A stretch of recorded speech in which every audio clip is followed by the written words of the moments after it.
this video is my dairy farming diary. So yan, I will feed the cows, tatanggalin ko ang real and standards. Ito yung mga panahong I'm starting to do farming.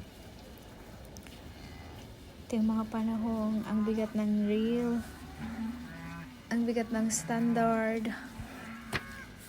Halos di ko mabuhat ang mga bota. Mga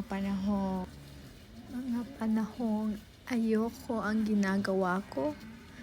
Pero I'm doing it in my best way. Ito yung mga panahong I have no choice. Pero kailangan ko siyang gawin. Ito yung mga panahong napipilitan ako. Pero ginagawa ko siya ng nararapat at ng maayos. How can you do the things that you hated? And how can you do the things that you have no choice? So those things are so complicated. But for me, I just do the job because I just need to finish it.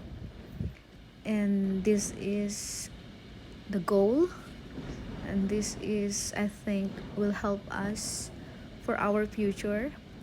And look at me removing the standards and reels are so heavy during these times, pero I made it. Nakaya ko naman. So far it's okay now.